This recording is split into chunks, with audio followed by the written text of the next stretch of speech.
श्याम सुंदर ने कहा है, कर्मण्यवाधिकारस्ते मा फलेषु कदाचन।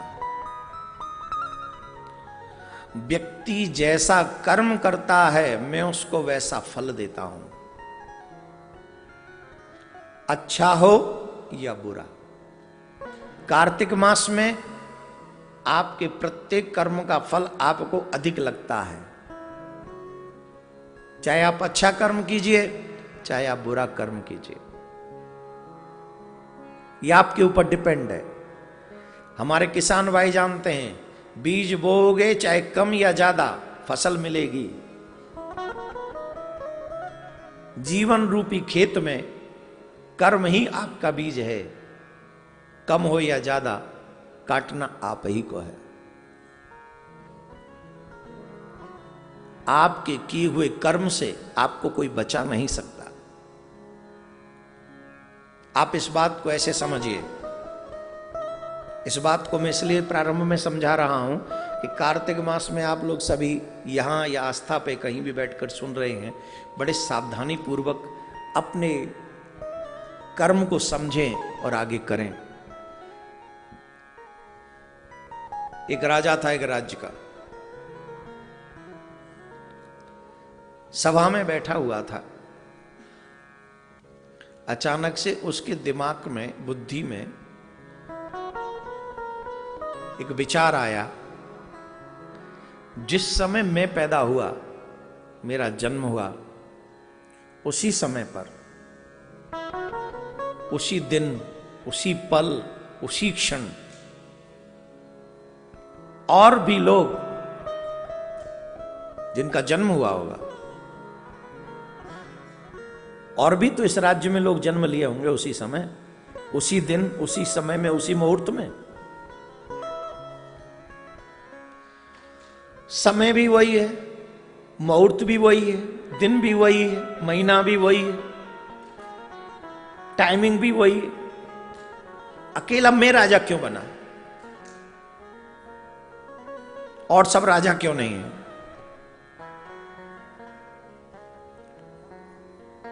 अब संदेह छोटा तो था नहीं, प्रश्न छोटा तो था नहीं। आज उसका सभा में मन नहीं लग रहा था, आज वो परेशान था, आज वो उदास था। राजा अपसेट था, ये प्रश्न उसके मन में घर कर गया था। राजा इस प्रश्न का उत्तर चाहता था, वो जानना चाहता था कि अकेला मैं ही राजा क्यों? वजह क्या है, रीजन क्या है, कारण क्या है?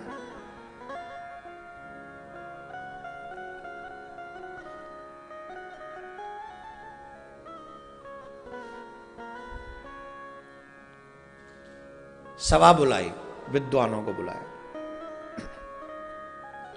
और विद्वानों के सामने एक ही प्रश्न, उसी पल में, जिस पल में मेरा जन्म हुआ उसी पल में और लोगों का भी जन्म हुआ होगा, लेकिन राजा अकेला मैं ही क्यों बना? अब बात शास्त्रों की कह दें या वो कह दें, बात अलग है, लेकिन जिस पे राजा बिलीव करे ऐसी बात, ऐसा उदाहरण प्रस्तुत करना है। सब असमर्थ थे, किसी ने भी जवाब नहीं दिया। राजा परेशान होने लगा तो एक वयोवृद्ध व्यक्ति थे, उन्होंने कहा, देखो तुम्हारे प्रश्न का उत्तर हमारे पास तो नहीं है, पर जंगल में चले जाओ, वहां एक महात्मा है और बड़े तपस्वी महात्मा है, हमको ऐसा लगता है वो तुम्हारे प्रश्न का उत्तर सही देंगे। अब राजा को सुबह होने की प्रतीक्षा होने लगी कि मुझे सुबह जाना ही, जंगल वन में जाना है और वन में जाके महात्मा जी से मिलना है। तो राजा ने सबसे कह दिया कि सुबह हम चलेंगे। बोले ठीक, चलना है। सब तैयार हुए, सुबह हुआ, राजा स्नान इत्यादि करके निकल गए कुछ मंत्रियों के साथ में। और जब मंत्रियों के साथ में वो निकले, कुछ देर बाद वन में पहुंचे और जब वन में जाकर उन्होंने देखा एक महात्मा बैठे हुए हैं, दर्शन किए, बड़ा प्रसन्न हुआ। पर एक अद्भुत घटना घट रही है वहां, बड़ी विचित्र घटना घट रही है। क्या? बोले जिस महात्मा के पास में वो गए हैं वो आग के अंगारे खा रहे हैं, आग के अंगारे खा रहे हैं। महात्मा तपस्वी हैं और अंगारे खा रहे हैं, मतलब आग खा रहे हैं। बात समझ से परे थी, पर भी फिर भी कर क्या सकते थे। प्रणाम किया और राजा ने कहा कि मैं आपके पास एक जिज्ञासा लेकर आया हूं, मैं आपसे कुछ जानना चाहता हूं, मैं जानना चाहता हूं। प्रश्न किया, जिस समय में, जिस मुहूर्त में, जिस दिन में, जिस महीने में मेरा जन्म हुआ, उसी समय में, उसी महीने में, उसी मुहूर्त में और बहुत लोग इस राज्य में उत्पन्न हुए होंगे, पर राजा अकेला मैं ही क्यों बना? संत अग्नि खाते रहे और कहने लगे, तेरे प्रश्न का उत्तर मेरे पास नहीं है, जा आगे चला जाए, एक और महात्मा बैठा होगा, उससे जाके पूछ। राजा को लगा इनके पास आया, अब इन्होंने भी आगे खिसका दिया, पर प्रश्न का उत्तर चाहिए था, इसलिए राजा आगे गया। आगे गए, वहां जाके देखा, महात्मा को प्रणाम किया, एक बड़े श्रेष्ठ संत से वो विराजमान है।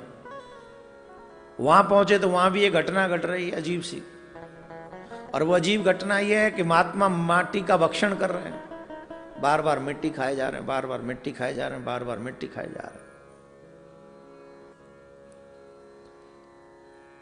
एक आग खा रहा है, एक माटी खा रहा है। राजा ने पूछा, मेरा प्रश्न है, मैं अपना प्रश्न लेकर आपके पास आया हूं। प्रश्न है, अकेला राजा मैं ही क्यों बना? उसी समय में और भी लोग उत्पन्न हुए होंगे, जन्म हुआ होगा। तो महात्मा बोले, तेरे प्रश्न का उत्तर मेरे पास नहीं है, जल्दी चला जाए, एक गांव में एक व्यक्ति मरने वाला है, उस व्यक्ति से जाके मिल, वही तेरे प्रश्न का उत्तर देगा। और सुन, लेट हुआ तो वो मर जाएगा। शहर से आए वन में, वन से जाओ गांव में, यात्रा है, करनी पड़ेगी। अब राजा दौड़े, उस व्यक्ति का नाम पूछते पूछते उसके घर तक पहुंचे। वो व्यक्ति चारपाई पे पड़ा हुआ है, मरने की प्रतीक्षा कर रहा है। राजा ने कहा, आपके पास आया हूं कुछ जानने के लिए। अरे बोले, मैं तो मरने वाला हूं, अब क्या जानोगे मुझसे? अरे मुझे महात्मा ने भेजा आपके पास, क्या आप ही के पास है मेरे प्रश्न का उत्तर? बोले, कौन से प्रश्न का? प्रश्न क्या है तुम्हारा? तो बताया, जिस समय में मेरा जन्म हुआ, जिस दिन, जिस महीने, जिस मुहूर्त में, और भी तो लोग जन्म लिए होंगे, पर राजा अकेला मैं ही क्यों बना? बोले, राजा अच्छा हुआ तू समय पे आ गया, नहीं तो मैं मर जाता। सुन, तुझे एक कहानी सुनाता हूं, बड़े ध्यान से सुनना।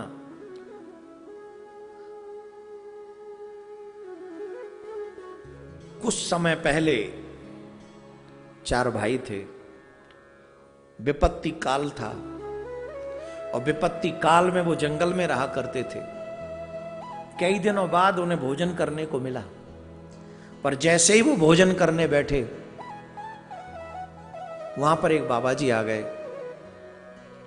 तो बाबा जी ने कहा कि हमें बड़ी जोर से भूख लग रही है, कुछ भोजन हमें करने को दे दो। तो एक व्यक्ति ने कहा, तुझे कर दे देंगे, तो मैं क्या अंगारे खाऊंगा? मैं क्या आग खाऊंगा? दूसरे के पास गए, भाई भोजन करने को दे दे, भूख लग रही है। दूसरे ने कहा, तुझे दे दूंगा, तो मैं क्या मिट्टी खाऊंगा? मुझे भी तो जिंदा रहना है। तीसरे के पास गए, उससे कहा, भैया भोजन दे दे करने को। तीसरे ने कहा, तुझे दे के क्या मैं मर जाऊं, भूखा मर जाऊं? सबसे छोटे के पास में गए, और सबसे छोटे के पास में जब गए महात्मा जी, तो उस व्यक्ति ने, उस छोटे ने अपने भोजन की थाली उसे दे दी, खुद भूखा रहा और महात्मा को पेट भर के भोजन करा दिया। बोले, इस कहानी से मेरे प्रश्न का उत्तर कहां मिला? बोले, इसी कहानी में तेरा उत्तर है। जानता है, वो जो अंगारे खा रहा था ना, कि वही बाबा जी है जिसने कहा था तुझे दे दूंगा, मैं क्या अंगारे खाऊंगा, मैं क्या आग खाऊंगा। जिसने ये कहा था मैं मिट्टी खाऊंगा, वही व्यक्ति मर के बाबा जी बना पर खा मिट्टी रहा है। और जिसने कहा था कि मैं तुझे दे दूंगा तो मैं क्या मरूंगा, वो मैं हूं। मैंने उसे नहीं दिया, पर अब मैं मरने के लिए तैयार पड़ा हूं। रही बात वो चौथे की, जिसने अपना भोजन भी दे दिया था, जानता है वो हमारा सबसे छोटा भाई तू है।